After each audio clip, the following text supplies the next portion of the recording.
Hey guys, happy Halloween and welcome to week 8. I'm recording this on Wednesday night. Hopefully you'll get to see this yet sometime tonight. Otherwise, happy November if you don't watch it until later in the week. Week eight's top score was my Justin Tucker Must Die, defeating Jason's The Hammock District 180.68 to 125.42. James Conner led my squad this week. Again, he had the top performance across all players this week with 38.7 points.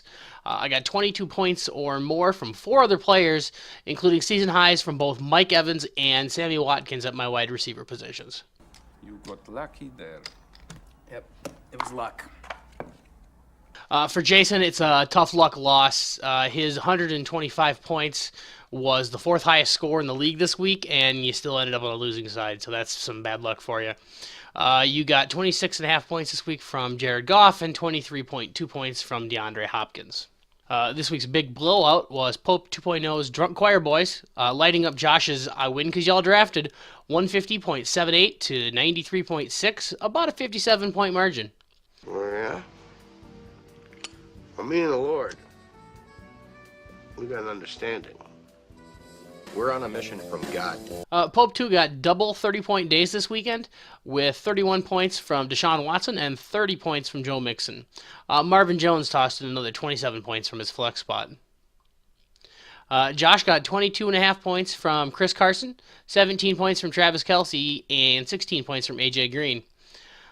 Poor games from Kenny Galladay, 1.7 points, and Isaiah Crowell, 4.3 points, also hurt. Drew Brees, 6.8 points in the win over Minnesota didn't help, especially compared to the 28 points that Cam Newton put up sitting on your bench. The win pushes Pope 2.0 to 3-5 so far on the season. For Josh, this takes him down to 4-4 after his 3-0 start. In this week's closest game, Drew's undercooked burger sneaks past Brandon's once-in-a-generation 97.6 to 88.8, an 8.8 point margin of victory. Based off Drew's comment that neither of them really deserved to get a win this week, going into that Monday Night Football game, this is kind of what I was thinking of when I saw that comment. Drew got really strong performances from his running back duo of James White with 20.4 points and Christian McCaffrey with 19.6 points. Also, you got a nice 17 points from Big Ben. Brandon couldn't follow up his first win last week with another one this week, despite having the top 2 overall high scorers in this matchup, with not Patrick Mahomes leading his squad. 31 points from Marlon Mack, and then 29 points from Patrick Mahomes. The 10.6 points that you got from the bottom 5 scorers on your roster really, really hurt. You need to figure out your depth problem, because your top half of your lineup is really, really good. Just everything after the top 1 or 2 guys is sketchy. Yeah, well, that's just like your opinion, man. Especially considering you left a 21-point bomb from Will Fuller on your bench, and now that you had a good game and you were thinking maybe I get him in, he's out for the season. In other games, Chris's brown-eyed monster defeats Alex's Funkle Up 141 to 102. With all the studs that Chris drafted, this week's team leader, Tyler Boyd, was an early season waiver wire find. Where'd you dig up this guy? That's classic. His 27 points outshone the 23.7 points from Alvin Kamara and 22 points from Antonio Brown. Alex got 20 points from Matt Stafford, and 4 other players added between 10 and 17 points. You probably could have scored a few extra points on this matchup depending on who you played, but not enough to catch up with Chris. Derek's Girlie's Gone Wild takes down Pope's 1.0's Pump Squad 122.5 to 108.9. Derek got 33.5 points from Todd Gurley against Green Bay and 22.5 points from Kenyon Drake. You got the win despite starting David Njoku, who got you 0 points on 0 targets in the loss to Pittsburgh. That's a huge trade chip that you got right there, since I know you've been trying to unload one of your tight ends for the last couple weeks. Oh, snap! For Pope 1.0, the Minnesota combo of Kirk Cousins' 23.66 points and 22.9 points from Stefon Diggs led your squad this week.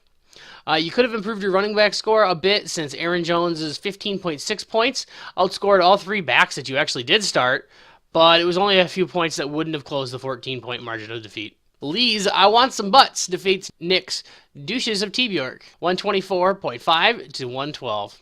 Lee's hot streak continues this week, now having won 4 in a row to move back to 4-4 on the season. He got 29 points from the ageless one, Adrian Peterson, 19 points from both Adam Thielen and Devontae Adams. For Nick, you got 23 points from Andrew Luck and 22.3 points from Lamar Miller. Opting to start Jesse James during Austin Hooper's bye week really didn't pay off for you, as he only got you 1.9 points in the win over the Steelers. Ouchtown population, you bro! Since it's Wednesday, I can talk about this week's waiver wires, which saw some hot action this week. The biggest commodity that everybody was after was Cortland Sutton. Now that Demaryius Thomas has been traded to Houston, he's going to have a little bit more action going, I guess, in Denver. At least that's the assumption. That was my assumption. I owned him previously this season for $1, but at some point I cut him, so it cost me $23 to pick him back up this week. Much rather would have rather had him for that $1. Also bidding on Sutton were Derek, Scotty B, and Brandon. Dallas's defense had 3 bids for him. Everybody must really like the matchup, Dallas versus Tennessee this weekend. Alex's $4 bid secured the ownership for him over Nick and Brandon. Devonta Freeman, who was just placed on IR for the rest of the season, went to Derek for $11 over Scotty B and myself. I think everybody here was looking at a potential cheap keeper for next year. Also getting picked up this week were Larry Fitzgerald going to Chris for $7. And Fitzmagic going to Derek for a pricey $17. I think Derek pretty much had to do this, though, because he was previously rolling with Jameis Winston, who's now on the bench, and he didn't have another quarterback. So he had to go for it. Time to talk about the playoffs. Playoffs? Don't talk about it. Playoffs? You kidding me? Playoffs? I love that video. Used it last year. Gonna use it again next year. Don't care. So good. All right, so there's 5 weeks to go in the season, so it's still a little early to try to project. But I did find a tool on Reddit last year that I remembered about, and I didn't get a chance to use it last year. I don't think it was working when I tried to use it last year. Basically, this application goes out and it takes a look at, I'm going to read what I wrote down here because it's wordy and I want to get the description right.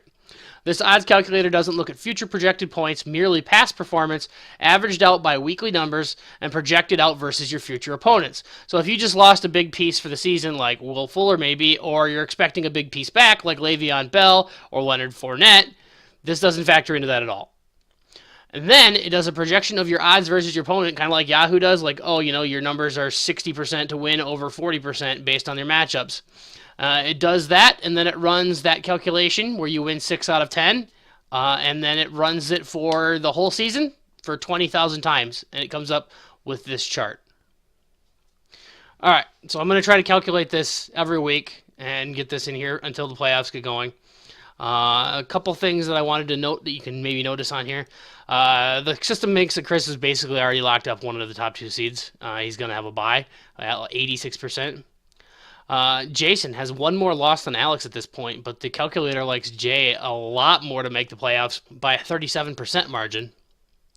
And according to the projections, Brandon cannot make the main playoffs at this point, so you are relegated to the Deuce playoffs. But Pope 1.0 still can, despite having the same record. It's only got a 0.01% chance of happening, but it could still happen. What are my chances? Not good.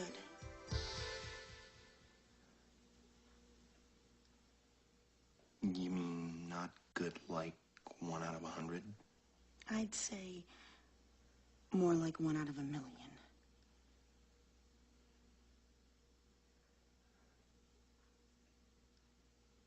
So you're telling me there's a chance? Yeah! Just as a heads up, the trade deadline is November 10th. That is approximately 10 days from now, because tomorrow is November 1st. And then finally, Nick's Stat Corner. Nick got a whole bunch of stuff this week. I got my 15th weekly high score. I still need 2 more to be up to the net positive side in terms of money won in the league. Lee gets his 2nd win against Nick all time, moving to 2-4. I continue to beat on J Money, 6-2 all time.